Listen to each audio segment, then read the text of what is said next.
My music when we're ready. That's all we need. Once you see that red light. Hey, welcome to the Ardhi Real Estate Podcast. If you guys didn't know, Ardhi stands for Land and Earth in Swahili. And we have a great show for you guys today. We are back after being off. And the topics that we're talking about today are... Guys, we're talking about all these big brokerages losing money.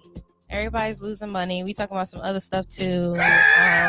But Ryan didn't give me enough time to pull out my notes. We talk about federal interest rates that maybe they might be in decline. And Drew might be talking about some other stuff. That's Drew's topic. I just want to let y'all know that we got topics. We're going to talk about them tonight. We got the home team. It's the home team. We have, my name is Ryan Fagan, Ardhi Real Estate. Word. Why can't it laugh like this? I have shoes on today with the no-show socks. Shout out to me. Ow. If I look different, it's because I've been outside. I'm very tan. I'm chocolate. Do I qualify for chocolate? No. You never will. Milk chocolate? No. Don't call me spicy for this, but like your complexion like butter pecan. There you go. What? Yes, you're never going to be chocolate. Stop it. You crushed me. It's not happening. It's okay. We got the home team here. My name is Ryan. I already said that. Drew Thompson, PRMI. He said don't say mortgage, but it's a mortgage company. He is.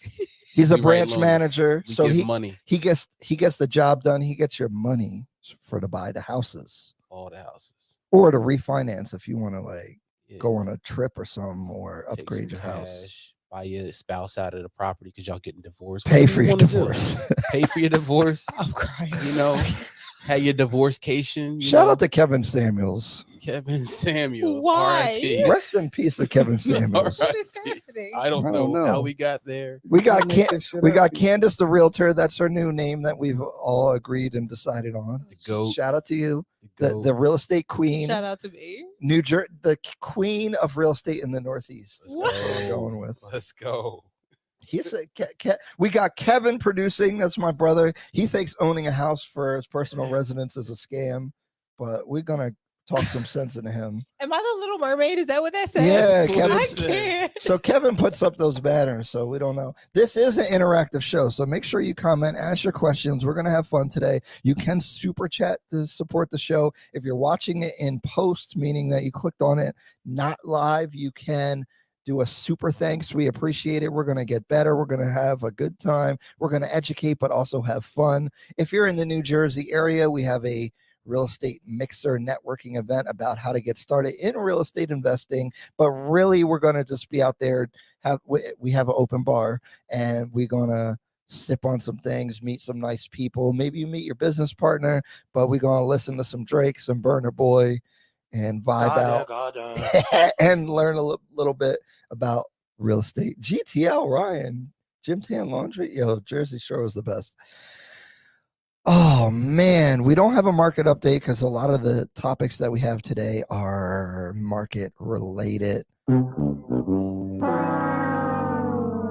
Candace, do you want to take us away to our flagship topic today? I mean, it kind of sounds like I don't have much of a choice, but I wanted to talk about the fact that a lot of these big name brokerages, so we always talk about interest rates going up and transactions, just real estate activity in general is just on the decline. But I've been noticing recently a lot of these big name brokerages who are known for being pretty successful, for bringing in a ton of agents, bragging about, how much they're selling and how many agents they're bringing in and all this great stuff. And now all of a sudden, a lot of the big name ones are losing a ton of money. And it's kind of interesting to see the boutique brokerages. So like the smaller, brokerages that don't have nearly as many people, working for them are the ones that are doing okay. What kind of sparked it for me was Compass. And I found this article. Well, I actually saw it on Instagram. But the short version of this, guys, I'm not, of course, going to read the whole article, but they quoted like 2022 was a difficult year for the residential real estate market and for Compass. The unexpected and rapid 18% decline in industry-wide transactions resulted in one of the worst years for the real estate market, and a decline at the same rate as the 2007-2008 housing crisis. That's from like the CEO of Compass or whatever. But it's interesting for me because in Q1 of 2023, so that's the first quarter of this year, they reported a decline. I did not have time to go through the article to find the percentage because Ryan rushed us to start this. But them, along with a handful of other big brokerages, that's EXP, that's Douglas Elliman, just a ton of them, Redfin. guys. They're losing a ton of money. Can't pull it up because I don't got time. But Redfin too. Everybody's losing money. And I just think it's interesting because you don't see the smaller boutique brokerages complaining about this. And Compass has been interesting because they've been known to be the luxury agents, the ones who, you know, you got to meet a certain quota, you have to do a certain amount of deals, you have to present yourself in a certain kind of way. They're just kind of known for being, you know, real poised and having it all together, and just seeing the state of this industry and seeing how it's not just you guys as the buyers and sellers and, you know, people that are out in the field kind of having a hard time getting your offers accepted and stuff like that. We're facing it too. And Drew mentioned earlier about the same thing for mortgage companies. I just feel like all of it is pretty interesting to see. And I wonder if how the smaller mortgage companies are doing, because on the real estate side, the smaller brokerages that are cutting down costs are the ones that are doing better right now. Yeah, and it's wild. So I would almost ask on your side of things, like, what do you think it's attributed to? Like, why do you think these larger brokerages are losing so much money versus the small ones that aren't struggling as much? I think for me, and we were kind of talking about this earlier, Ryan, is a lot of these bigger brokerages. I mean, everybody has an office somewhere. There's like a ton of overhead. If you're bringing in a lot of agents, then a lot of them aren't producing. The reality of real estate, guys, is the average person knows at least a handful of agents, right? Like anybody can probably think of like 5 real estate agents just off the top of their head. You probably talk to them on a regular basis because the barrier of entry to be a real estate agent is so low that almost anybody can do it. But everybody can't sell real estate, and you spend so much money as a business on a single agent, and if they're not producing, you're not making any money off of them. So You ain't got no job. I think it's all the overhead and all the money that they're, you know, putting out to retain all these people. And the people that I know that own smaller brokerages, they're getting rid of the agents that don't produce, and they're like, look, you're gonna have to go to these bigger name brokerages because I either can't afford to keep you, or I don't want you here because you're not bringing any money in. What are they spending money on? Are they? Do you think it's the lead services? That's like, because I know a lot of these bigger people, they spend a lot of money on all those lead generation, like Zillow and whatever other kind of lead generation sources, and they're very expensive, and the leads that you get are very low quality. So like, I think early on that was probably working more, but now the consumer knows that if they click something on Zillow or whatever, you're just going to get bombarded with annoying people calling you, trying to show you a house. And it's probably not as lucrative as it used to be as times are changing. That's kind of my hypothesis. Like billboards, newspaper, radio, putting bad marketing money into weird places where people aren't looking and don't care about TV commercials, whatever.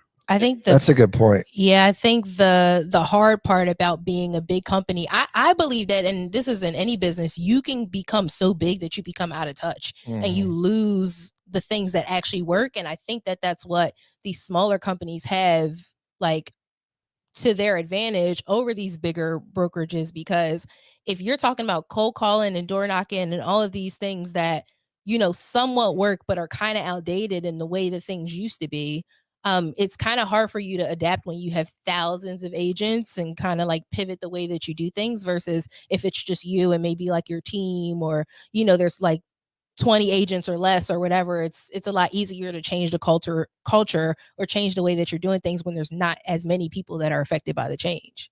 True. Now, do you think it's the same for these online brokerages that you're seeing in the States, like a Real Broker or some like the EXPs where they don't have a lot of physical offices, but everything is like online? I think even EXP was losing money, and when I was looking Yeah. at some of those articles, I had how is that possible? Right. What are they doing? Because they don't have nearly as much overhead, I would say. But the thing is with these virtual companies is they try to offer you, I guess, more incentives to join them, because these like offices that have like, you know, actual offices, brick and mortar or whatever, they're pushing, oh, well, we have in-person trainings, we have mentoring, we have all these things that we can offer to you for you to come and join our company. But the virtual companies, they don't really have that. So they say, okay, well, we'll give you technology, we'll give you a CRM, we'll give you all these things. And those things cost money. Yeah, they cost a ton. So I really don't know, but I do think that it's costing the amount of agents that are not producing, I think, is what's costing these companies the most money. That's just me. Now, how many of them do you think that are just overspending? Because every time I go online, you got agents at dinners, they got a suit on, they out with a bunch of people, they having big lunches at the Prime Rib over in Philly and stuff like that. How many of you think it's just mismanagement of like their funds and stuff like that, with doing things that make them look kind of like we were talking about before with like the BBLs and stuff like that? How much of that do you think is like the outside of their appearance and trying to make themselves look bigger than they are? I think it goes back to what Kevin was saying, is that it's not that they're overspending, it's that their allocation of spending is wrong, right? So a lot of this stuff I do think is marketing, right? I mean, most of real estate is marketing. Who does that person call to sell the house, right? So you need to market. And I think real estate is an old dinosaur industry, and it's run by, like, the average age of the agent is like 40 or 50 years old. I haven't looked at it recently, but I remember it was in that range. It's like 52 or something like that I saw recently. Right. So they're not really super adaptable. And because of how NAR and MLS and all that stuff works, they make it really hard to like adapt to new technology. You know, I know that's why they always freak out, and you see these fearful articles when Zillow's doing stuff with IDX or Redfin, or Redfin was buying houses. Everybody's like, oh, we're all going to go out of business. They're always so afraid because of change.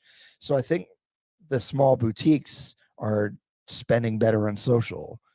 And it kind of makes me think, I always used to think real estate, like, as agents are going to go out of business, because eventually, why do you need a middleman to do your transaction? But when working with clients and stuff, you start to realize, oh no, we are providing a value. And then the other thing is the local, you can't replace local. Like, everything in real estate is local. So understanding a certain region or a certain town or a certain area is so important, and you can't replace that. So when you're looking at like the Redfins of the world and stuff like that, it's hard for these big companies to compete because they're not local. They don't know they don't know what the local area needs. So I think that's kind of the challenges for the big companies. I've had, I won't say super bad experiences, but like Redfin agents, but I've had interesting experiences. Like, it's corporate. It's call center, but agents. The client reached out to me. They're like, hey, I was looking for, a loan officer, and my agent, couldn't refer to me to anybody. And that was a red flag for me right there. If your agent doesn't know at least one mortgage lender that they can send you to, or doesn't trust somebody, what are you, or a contractor or a handyman to get the checklist done? Like, there's so many things where you need a local person that there's no way to substitute that. I know, and I'm a big fan of technology and social media and all that stuff, but there's that local. That's why we're doing our networking event, because there's nothing like the face-to-face interaction and the vibe that you get with people. Shout out to Ebony. What's going on, Ebony? She said they have to uphold a particular image in order to seem like they are doing so well, when in all actuality they have poor money management team. Well, I think big companies are just bad at adapting in general, and you're seeing it with electric cars, where Tesla got a big advantage by going electric before everybody else, and now everyone's trying to catch up. And so I think that real estate especially is like that. Also, if you're watching, make sure you share the video, and like the video. That helps us out, and that's free. And then, of course, if you want to super chat or donate, send stars. I think you could do that if you're watching on my personal Facebook page. We appreciate it. Absolutely. True. Yo, I'm not sure I understand. She doesn't understand. I don't understand either. But we're gonna talk about it. Yeah. What's up, Drew? Not What's too going much, on? man. What you got? Same. for I us mean, today? same vein as Candace. A lot of the mortgage lenders out here. Again, the article that I was reading was from USA Today, and they were saying on average last year, the average mortgage lender lost about $301 per loan. Whoa there. On average, in the fourth quarter last year. God. What were rates in the fourth, like around that time? Oh, 'Cause they were 7%. Oh, they were still at 7. Mhm. Fourth quarter the end of last last year. Wow. Going into the time fourth is quarter, flying. They trickled down a little bit to like 6 towards December, but for the Right, most it of was high. 6, 7, Okay, yeah. so still Yeah. around where we're at. And a lot of what we saw in the industry was even at your par pricing, and for anybody that doesn't know what par pricing is where it doesn't cost the client anything to obtain that interest rate. Mhm. So even at par pricing, we had to charge people to get an interest rate. So like Hmm. the best rate that we could offer somebody for the day, they had to pay like a half a point or at least a point, Whoa there. depending on what their credit score was. Is that so that the company makes money? So the company makes money because their margins, again, just like you guys have with the overhead and everything like that, there's Right. a cost. There's a cost for the loans and everything like that. There's a cost for that loan officer, the Commission, payroll, right. commission, to Processing. keep their lights on, processing, the underwriter, all those things are paid out individually. So when you're looking at it at a grand scale, they're like, all right, well, wait a minute. In order for us to make money on doing this loan, or the investor to make money on doing this loan, we've got to be able to recoup that somewhere. So that margin has to be in place. So, a lot of them, especially the ones that were trying to be competitive, that were losing business because business was down, a lot of them were cutting their margins, and we're like, all right, well, if I can't be competitive with the rate, I won't get any deals done. So let me cut my margin down and try and beat the next guy out. But you do that so many times in a month, and then you're not profitable. You're in the red a couple months in a row. That's why a lot of these companies are getting bought out and everything like that. They couldn't sustain the high interest rate game because their margins were so high. Be it, they're paying for loan officers marketing for their individual marketing or their CRMs, and kind of, again, same vein as you guys were talking about with these larger companies, the trainings and all that kind of stuff. All that stuff costs money. So I mean, it's going to be interesting, in the next couple of years, that I would be interested to see where all that stuff kind of goes, because costs aren't going to go down. The cost to do a loan isn't going to go down. The cost to do a real estate transaction isn't going to go down. Again, unless we, like you were talking about, with the technology and stuff like that, and the Redfins of the world, because they're taking a smaller cut, right, and paying the real estate agent less. So more deals may go to them because, again, they are going to be the ones that are being profitable. And they're buying, like you said, they're buying houses in the market and stuff like that, which a lot of people were. A lot of the REITs were buying, more properties and buying in mass amounts. So it's going to be interesting to see how that all plays out going forward, because, not to say that I don't think we're going to have a crash at all or anything like that, but there's going to be a point in the market where there's going to be a smaller need for real estate agents and loan officers. Oh God. Well, we've already seen that because units were down 25%. Yeah. So that's 25% less business. I think but what's happening is the big guys are losing, because we're not seeing in our individual businesses a decline. No, I don't see a decline. So if you are an aspiring agent or loan officer, a lot of this is based off of you and what you're able to do, because the market's still big enough for you to make an impact and make money if you do good. Yeah. And where you work, again, it matters. It makes a difference. If you get on, especially for lenders. It's big deal for lenders. Because if that agent doesn't know, it's across from the table from you, doesn't know who you are, doesn't know how your company operates, they're not going to accept that offer. They're going to continue to go on with the next one that they've heard of. They're going to go to a Rocket Mortgage because they're on TV, or somebody like a UWM or something like that because they see their commercials, or somebody that they're familiar with. But again, you know, it's really, again, your personal touch, your personal approach and everything like that, that's going to get you the business. So, you know, make sure, again, if you're a new, you know, loan officer, if you're a new real estate agent, you know, really make a good decision on who you're going to work with and, you know, what company you're going to do your research on that company and make sure that they're going to be here for the next couple of years, you know. What do you guys think people should look for, like, in a brokerage to hang your license or a mortgage? Is that kind of how it works? Like, once you get your NMLS, like, are you is it like as a real estate agent how we choose a brokerage to like hang our license and be like a representative of that brokerage? It's kind of the same way as a lender, right? It's different for us because we have to be hired. Okay.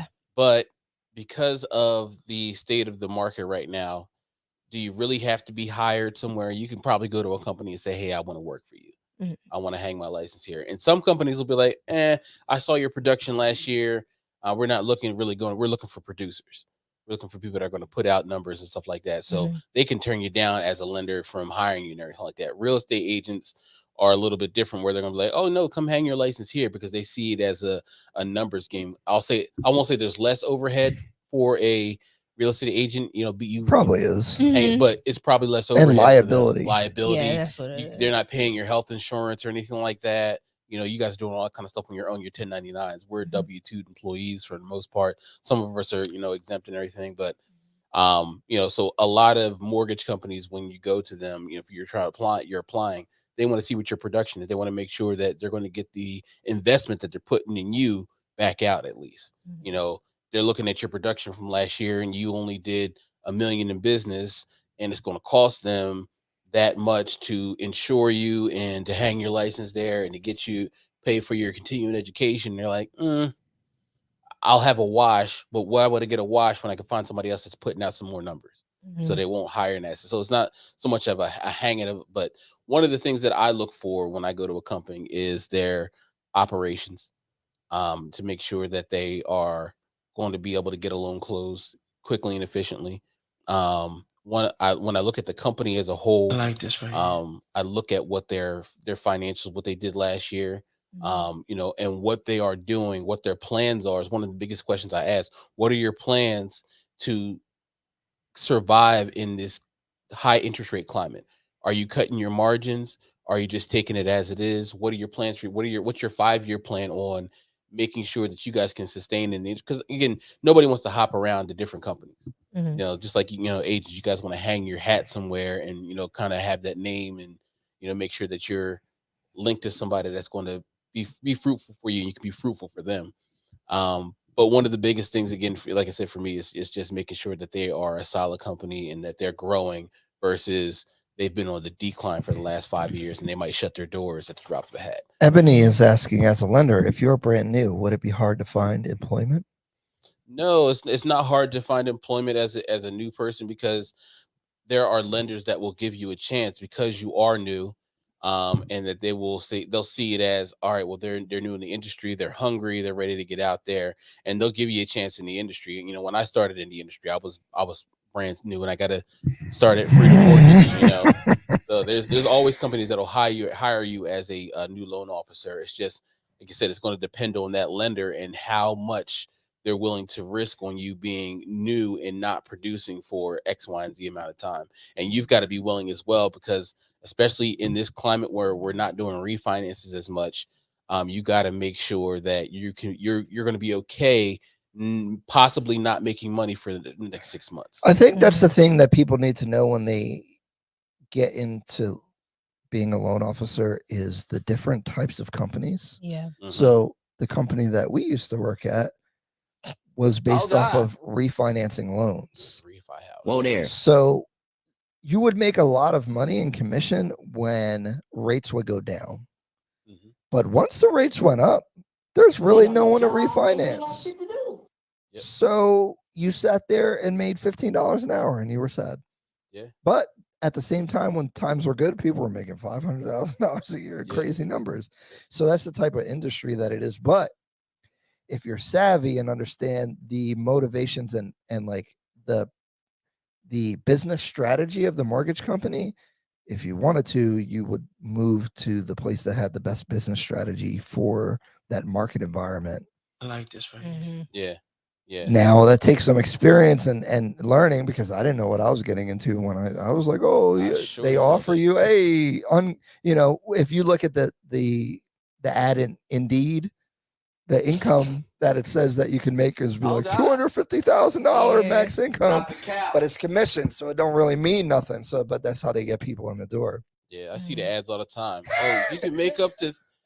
We get paid in basis points, which is percentage points of the loan amount.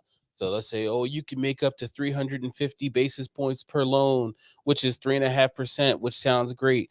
But to me, if a company is offering that to you all the time, their margins have got to be getting shattered Yeah. Right. because you're only going to make so much on a loan. So if you're paying your loan officer that much, and your margin is this, you're They only have to getting offer a this, higher rate. you got So to offer now, a higher rate. so you'll never You're get a not loan competitive. done. Yeah. Yeah. That's not going to make any sense. You're not going to be fruitful, and they're not going to be in business very long. Right. Plus, if you're in purchases, if you don't have a good name for your company, Yeah, people are not accepting your offer. not at all. And that's what I was about to say. It's crazy how the big companies are kind of losing, but at least for like the loan officer's perspective, it benefits you to not big name like big name banks, but Mhm. big name as in like just the brand recognition that the name on a local level. Yeah. But I feel like that's not the case for real estate agents. Like it's Yeah, it cool doesn't if matter. you're with, a Keller Williams or a Remax or whatever, because people recognize it and like, oh, who are you with? Oh, Keller Williams. Oh, okay. But like when people ask me, oh, who are you with? Oh, I'm with Fathom, and they're like, oh, well, what's that? Do they even Like- ask you though? Like I feel like I've worked with most of my clients never really know what brokerage I am until we go to the closing table and we go to the office. I feel like it's just other agents. They'll be like, oh, well, like what's a Fathom? And it's like they Right. try to shade you a little bit, and I'm just like, does it really matter though? Like if I worked for my own brokerage and it was just me for myself and my name was just Candace Real Estate, like doesn't matter. Mhm. It doesn't. Slightly, but not really. No, because I make the business. Like the True. business is me. And The brokerage doesn't do crap. yeah, and that's the thing. Like, and I think that's why For the that's why they're customer. losing, Yeah. because they get so caught up in our brand this, and we have this market center, and we have this design stuff, and we have all this, and we and you're spending all this money on stuff that we don't really need to succeed. So it kind of just sits there and becomes a bill. Let me do Ebony's comment. Ebony, in becoming a broker, do you mean real estate broker? Would it be smarter to become a realtor first, or is that already a requirement? So if you want to open a real estate brokerage, you need your real estate broker's license, but first you need your real estate salesperson license, and you need a certain amount of units sold and time in as a salesperson, unless you get a waiver. There's a military waiver. There's like if you're an attorney, I think there's a waiver. There's a couple different waivers in different states. I'm mostly speaking for New Jersey, though. Ryan giving y'all all these words. You got to be a full-time real estate agent for 3 years. That part. And go to school. There's waivers, though, if you're savvy. Yeah, if you're military or an attorney, that's like, I think you get to bypass that. yeah, those are only two. You bypass the school part. Mhm. That's all of it. Yeah. Mhm. That's lit. Real estate brokerages. Well, let's answer her question, though. I think it helps to be an agent first, but I think to run a business, you don't exactly need to be the best real estate salesperson, although you need to understand the needs and The mechanisms. yeah, you do need to understand like what agents go through, because a lot of it is relating to agents, I think, Mhm. And there's a and whole marketing. experience report. So, and I don't know if you had to do this when you got your broker's license, but they have this whole experience Yeah. report Yeah, where put all your transactions. your broker has to say how much business you've done to prove that you've been active as an agent and that you actually know what you're doing. So you can't exactly, and think of it this way, like you can't, it's like teaching a class that you, like teaching something that you haven't mastered. Because as a broker, I mean, yeah, you're just the owner of a company, but the idea is for you to at least like have a general idea of real estate and be somewhat good at it, like as far as experience level is concerned. So they kind of look for that. And I personally think it's important. When I worked at, That's I've true. had brokers where I call you and ask a question. And that's Oh, the thing. God. That's why you need the experience, because Right. your You gotta solve agents problems. and you take on the liability of the agents that are under you. So if Facts. they're doing things that are unethical and they breaking all these Whoa laws there. and stuff like that, real estate commission's coming after you. Right. After they come to that, like, go after the agent. So it's important to make sure that you have the knowledge yourself, because you're going to have to pour into them agents to make sure they're not out being buck wild.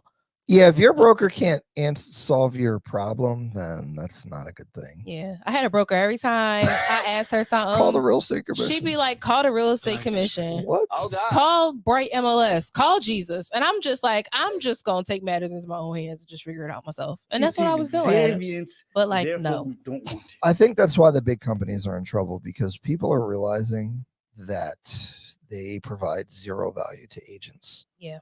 That's why we are formulating a different model for brokerage, because what the heck, like, what does the broker do for you? Mhm. That's what I really want to know. But they give you smoke and mirrors, like training and CRM and master classes and mentorships, and that's all stuff to take money from you, and it ain't gonna get you no deals. Yeah. For you guys who don't know Mostly. what we're talking about, like if you watch Selling Sunset, they'll tell you the price of the home and then whatever the estimated commission is. And usually people just look at that with like stars in their eyes, like, oh my gosh, I want to be a real estate agent. They make all this money. That's the commission, right? And the commission belongs to the broker. So Right. even my clients, like, you'll see the title agent or the closer or whoever come and bring me a check. And some clients be like, oh, Candace just got paid. No, I didn't, y'all. My brokerage just got paid. I actually take that check to the brokerage and then they pay me a cut of that. And whatever they decide to keep is in this agreement that I have with them. And all agents have an agreement with their broker. So the broker keeps a percentage, and it's crazy the percentage that some of these brokerages take and don't really give you anything. That's the problem. Like, what are they helping the agent with? And I've been at a couple different companies, and I don't really feel like they did a lot. No. I've had companies that took almost 40% is the number that I'll put out there, because we technically ain't supposed to talk about percentages and stuff, but almost 40% of a commission check. And it's like, I call you and ask you for help and you tell me call Jesus, like, but I'm about to give you 40% of everything I worked for. That's crazy. Oh, baby, That's we the need an Escalade or something. No, but again, even just being a loan officer, I talk to agents that are just like, yeah, I'm kind of lost on this deal. I don't know what this means in the contract. Yep. And I'm just like, well, have you asked your broker, like, to break it down to you? He don't answer the phone. And oh, well, I tried to get him on the phone, I couldn't reach him, or he explained it to me, but I really didn't understand. And he said if I didn't get it, then I wasn't going to get it. My mentor is gonna call me back a week from now. You know what's crazy My though? mentor, who's getting part of my commission, but he can't even answer the phone. And it's a shame, because I feel like new agents deserve a chance, but in this market, that will cost that agent a deal. But even more than that, it costs the client. Like if you're working with this agent, right, and they're a new agent, they trying to submit an offer for you, and they don't know how to fill the form because they waiting to hear on their mentor.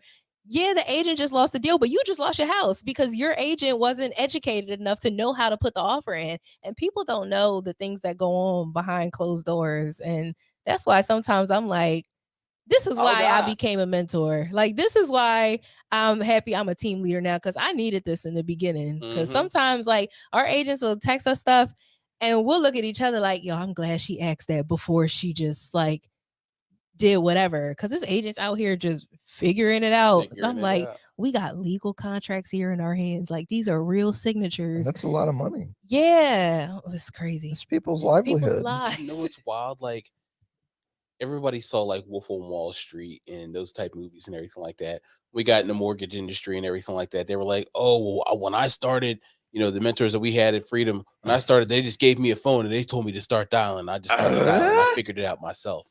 Like, there's a lot of toxicity. The sales. Yeah. Any sales business. Yeah. The culture is always kind of weird and a little iffy sometimes, depending on the company culture. Real estate too, because them scripts, and stuff like that, we would have these like trainings where you'd sit like across from another agent and we'll like read scripts like we're auditioning for some kind of role or something. And it's like, hello, agent. Like, I would like to buy a house today. Like, you're role playing and stuff. I'm like, am I auditioning for a Disney movie or am I trying to sell a house? Like, I'm confused. Strictly Disney movie. It's crazy.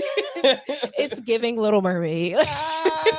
I think that stuff used to work back in the day where like the sales professional looked and talked a certain way. And I feel like now if you talk salesy, it'll be a detriment to most people, right? Because now millennials are probably the biggest buyers at this point. So we're like the first generation that kind of had shunned that stuff. Because like I always remember my grandma, she would watch QVC and repeat everything the salesman says. And if she went to buy a car, she'd be like, oh, he was so nice, he was dressed so well, and he spoke so eloquently and stuff. And that impresses the older generation, like that salesmanship. But now I feel like, for like me personally, and I think a lot of people my age feel this way, if you're like too like salesy and sharp and like, you know, too quick, it's a negative, right? Like you're no, I don't want it, because now I know what that is.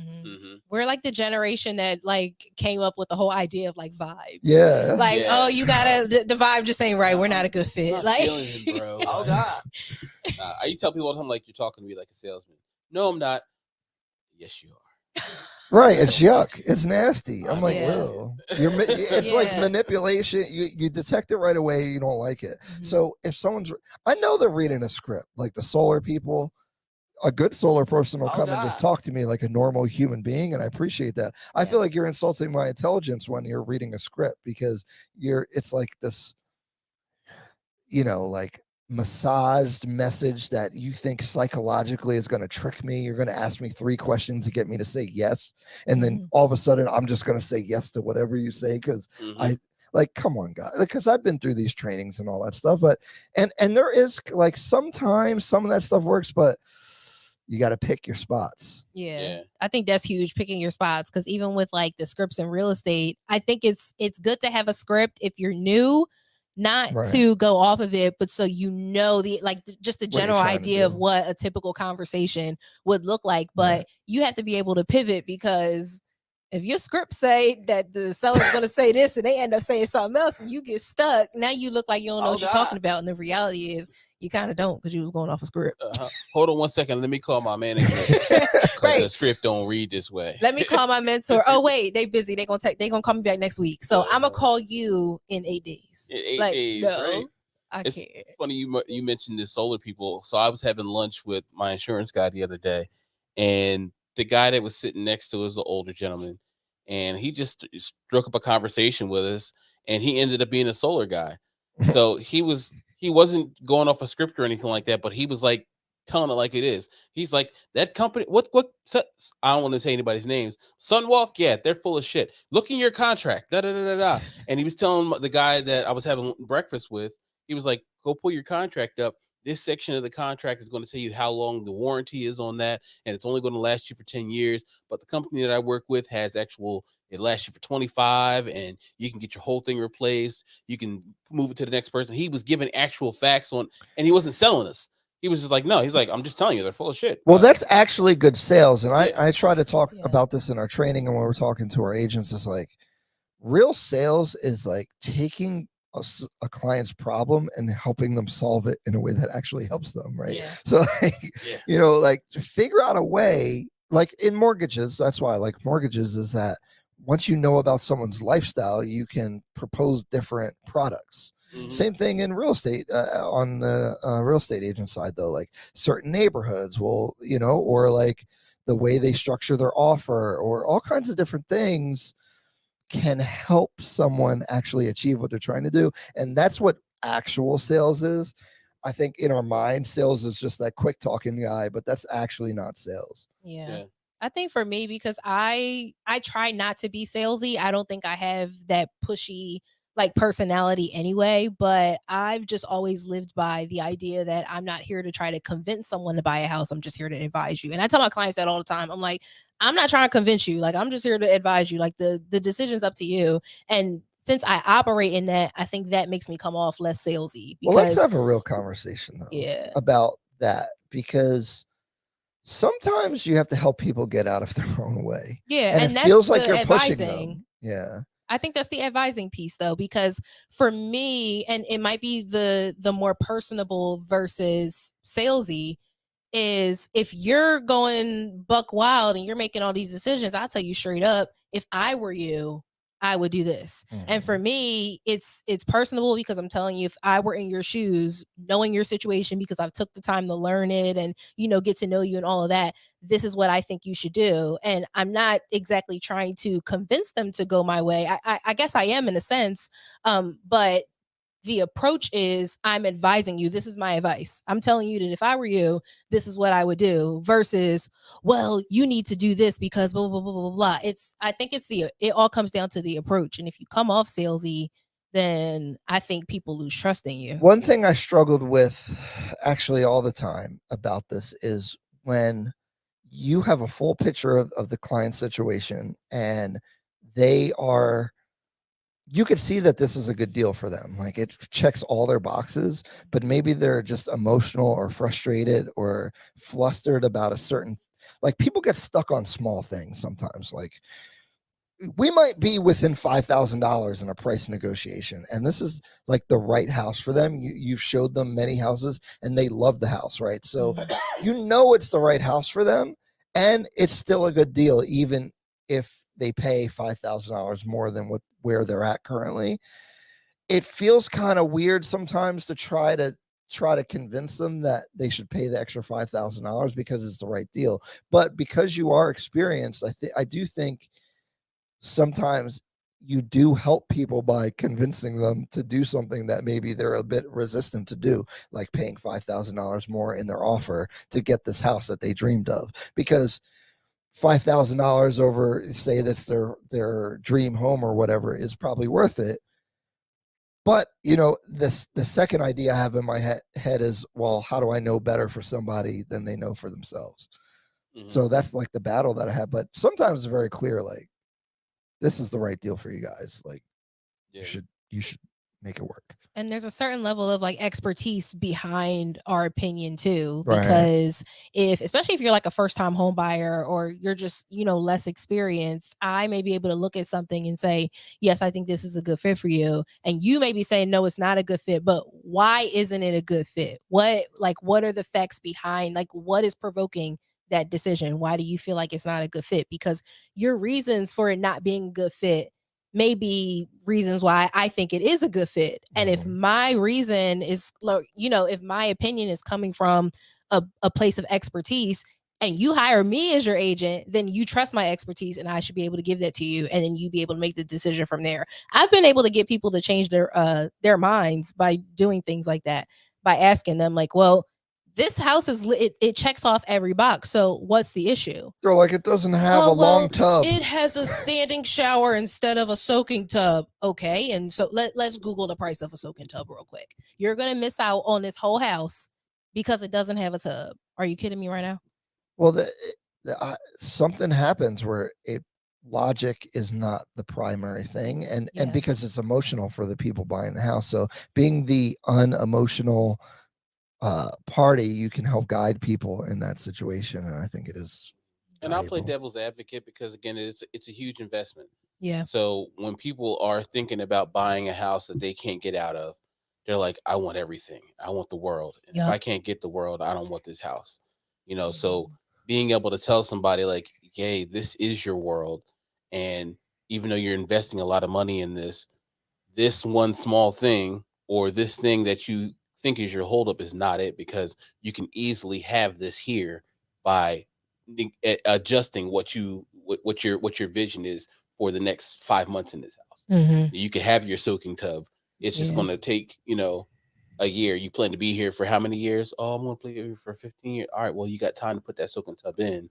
Don't miss out on everything that you want because of this one little small thing. Yeah, I have a listing right now that has a buyer who's interested, and they've been trying to get this house for like $200,000 less than what I have it listed for, because they have all these plans to make my listing their dream home. And the agent calls me all the time. She's like, I'm embarrassed by like even bringing this offer to you because it literally makes no sense at all. I'm trying to convince them, there's that convince word, that everything they want out of their dream home is like, at this point, it's like once you start talking about like $500,000-$600,000 worth of renovations, you need to just go ahead and build something. This idea that the perfect home is out there, and this idea that this is the market where you're going to find it at some kind of deal, is just not, it's just not there. And it's a shame because you never want to discourage people and tell them that they can't get everything that they want. Right. But this is the kind of market where honestly, if we can get you 80% of what you want, this is the market where that's a huge win. Yeah. Facts. Because you can't wait. I mean, you don't know where the interest rate market is going to go. You don't know where the housing market is going to go.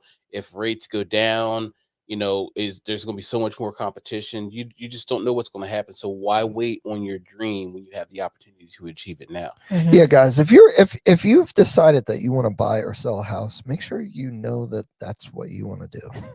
I think that's a really important. It's too big of a move, like too big of a money move, too iffy. big of a it's like it's so much more than just picking your nail color. Like y'all know, we going back to the nail salon in 2 or 3 weeks, so the color you choose right now is not the end of the world. But the decision to buy or sell a house, like to go through a process and then say, oh well, I'm not going to buy anymore, it's something that I've never Why'd you understood. decide you were going to buy? Yeah, because why? How can they be sure when they have no knowledge or education on the things that go into buying the house? That's the point of getting educated. Well, that's why you do a consultation or something before you just start looking at like doing stuff, Yeah, and I think there's a Switch your camera. there's a certain level of like being I don't want to say like understanding of the market, because it's hard for someone who's not like, we're in it every single day on a regular basis. These things come second nature to us. But how often is the average person buying a house? We're getting them sold every day, but the average person is just going to do this a couple times in their entire lifetime. Well, it just doesn't make sense when you look at 30 houses and then you decide you don't want. Like, I get it if you like check out some things and then be like, all right, I'm not really. Yeah. But if you're seriously looking and then you just change it, like, why? Like, I don't get it. But I want to go on a little bit of a rant because the mortgages are too damn high. Because if you guys didn't know, interest rates used to be at 3%, and now they're close to 7%. And a lot of that has to do with the Federal Reserve raising rates due to inflation. And so I'm not going to get all the way into how all this stuff works, but generally when the Federal Reserve increases rates, that increases mortgage rates. It's not a direct correlation. The mortgage companies will change their rates in anticipation of what the Federal Reserve is going to do. And so the Federal Reserve has meetings and they have comments. And so they just had a meeting, and I'm going to read something from bankrate.com that is kind of an interesting signal, because maybe things are about to change as far as these mortgages being too damn high. I think they'll still be too damn high, but they won't be high. Maybe they won't be higher. So bankrate.com, a pause in hiking rates may be around the corner, and the debate about when to stop raising interest rates could be picking up soon. Officials in May raised rates by 1/4 percentage point to a new target range of 5 to 5.25. So just so you guys know, that's not mortgage rates. That's the Federal Reserve rate that they lend money to the banks. So therefore, the banks lend that money out. So it's a higher rate above whatever the Fed rate would be for mortgages.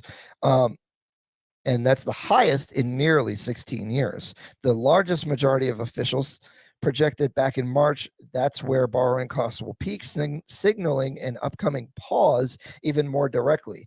Fed officials deleted a key phrase about expecting some additional policy firming from their post-meeting statement in May. We may not be far off, said Fed Chair Jerome Powell at the May meeting press conference, referring to the Fed's peak interest rate.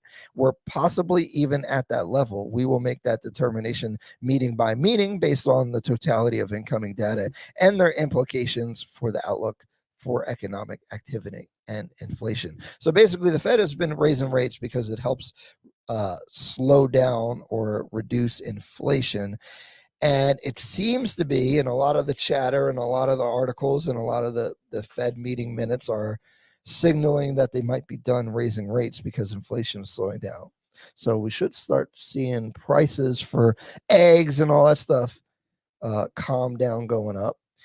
And maybe mortgage rates are capping out, at least for now. So if you were on the mark, like on the sidelines, waiting for the right time and all that kind of stuff, maybe we've capped out on mortgage rates. It's possible, man. So there's so much stuff that goes into why the Fed makes their decisions that they make and everything like that. There's the jobs report. Right. There is the data as far as home starts, new construction starts, and all those other types of things. All those play factors on the data in the market, as well as the inflation of goods and products and stuff like that. So we've got to see more of a drastic decline in the inflation, which I think, again, because they've seen a steady decline, not a steady large decline, but at least a decline in the inflation over the past couple months, is why they're signaling that it can come back. As well as, again, you mentioned about the stabilization of policy.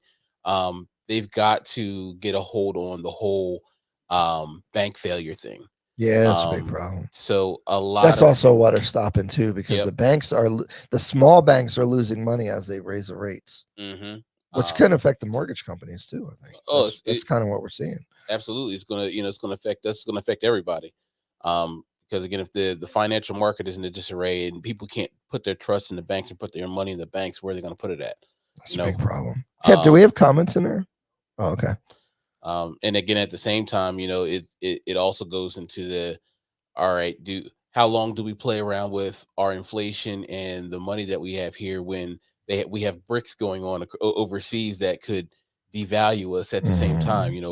Are they going to shift their, those policy changes? Are they going to shift their focus onto something that can strengthen the dollar or strengthen our financial standing in the country? Again, they're already at the the debt ceiling, and what they're going to do about that. All those things will play a factor in what they're going to do as far as raising those rates. So again, going to be an interesting couple months to see what again, now, by our estimations in the mortgage world, we're hoping for that relief. We're hoping that we see the trickle down, it's because inflation is going down and stuff like that.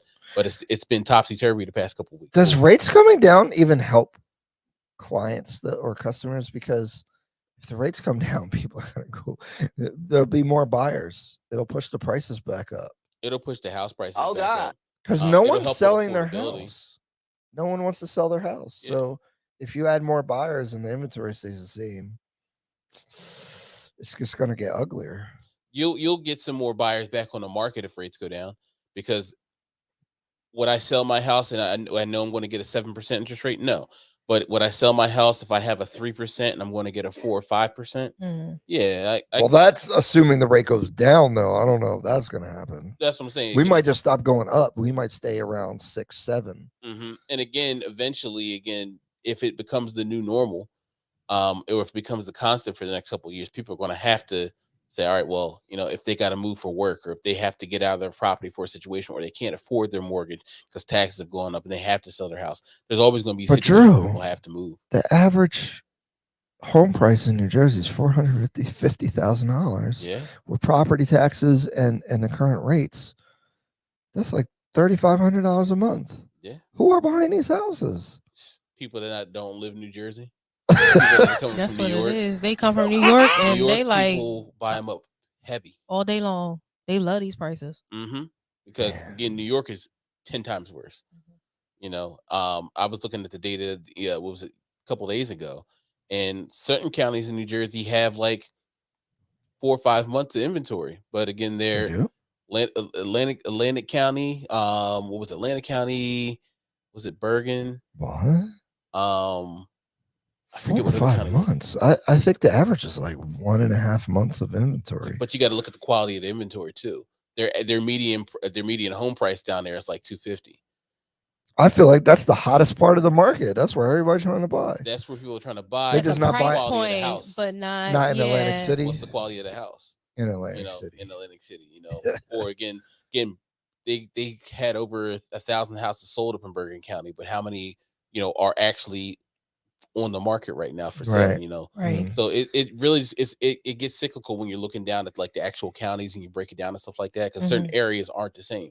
You know, I think we're at like 1.6 in Burlington County. I think it is 1.4, something like that. Yeah. What's the conversation you're too. having with clients when they talk about this stuff? When I talk to them about inventory, I'm just like, listen, I'm like, you got to stay in the game. I said, because you don't have to actively be pursuing every property. But if you wait to get in the game until everybody else gets back in the game, you're going to be shut out, you know, because the prices are going to go up, your affordability is going to go down, and you're not going to have a shot. Shoot while you can. Yeah. That's why the first time home buyer is so in trouble, because the people buying the houses, and we talked about this last 2 weeks ago, is the people who had equity in their house, who when they sell their house, they can buy another one because they get so much equity and have a big down payment. If you're starting from no asset, it's hard to get the first one. It's hard to get to, hard to get the first one if you don't have a good agent. You know, good You're agents gonna need some you money know, too. Oh, I'm sorry. Oh, they need money, Drew, but don't be telling these people. I'm not telling nobody they don't need no money. You sometimes you don't need no money, but you need money. But our official statement is you need Halfway. money to buy a house. you need money to buy a house. But if you're a first time home buyer and you have a good agent like Candace and Ryan, they'll get you a house if you have enough money to get a property. You gotta pay more commission because goodness, we gotta work really hard to get that deal to work. Really Real hard, Lord Jesus. But Pray I for mean, your agents. again, the other thing is, I mean, if you're a person that's going to buy in this market right now and you know you don't have a lot of funds, you got to be willing to take, again, like you said, you know, you can't go for your dream home, or if it's absolutely necessary to get that turnkey property, you might have to get that one that's been sitting on the market for 60 days because it's a little less desirable, and make it your own property over the next 15 years. You know, it may be that situation because, again, if you don't have the funds to do it, and you're going to need somebody to help you out in that situation as far as giving you funds to close, you got down payment assistance already, and you're in a bind, that's what you might have to do. You have to be open to those type of situations. Candace, what are you telling people? I was trying real hard not to chime in on this because I'm so triggered, y'all. Let's go for it. I'm so triggered because the thing is, I feel like a lot of people, and I say this so often, but it's so true. They get so excited to finally be approved for a home, right? Like the idea here is I spent all this time saving up money. I've spent all this time working on my credit. I finally got approved for my dream home. No, you didn't. You got approved for a home. And the tough part is when you're when you're an agent who's like personable and you want the best for everybody and you want them to get what they want, but the reality of the market, y'all, is going to speak louder than anything I can say to you. And so when you come to me with your pre-approval that reflects that of a first time, as you know, the average first time home buyer, but you're giving me this long laundry list of things that you want that first home to have, and then I have to gently try to tell you that what you're looking for at this price point is not, you know, the math's not mathing. It becomes difficult. And a lot of buyers, I actually had one recently who, first time home buyer, worked with her for over a year, finally got her approved, and now she's deciding that she doesn't want to buy because she doesn't like the options that are out there. So she just started a new lease and she's moving into a rental June 1st. And the process is going to start all over again. And I was actually just telling Ryan, I'm like, I literally have been working with her for so long because she had a hard time saving up money for a down payment because of how high rent has been. And the average person, if you're paying these high rent prices and your income's not going up, it's going to be harder to save on a down payment. And so it takes a lot of people more time to get in the game. And the sad part is the goalpost is moving as time goes on, and it's becoming harder for people to get in. And then once they do, they have these sky high expectations, and it's hard for us agents who really want to see you guys win. But what you guys don't understand is you getting to closing, regardless of what that home is a win for you. And people think that because they don't get the sun, the moon, and the stars and all the rest of the galaxy in their first home, that they didn't level up, they didn't make a move. But guys, what's the alternative? You go back to your apartment, you go back with your slumlord with the ceiling caving in and your roof's leaking and all this stuff.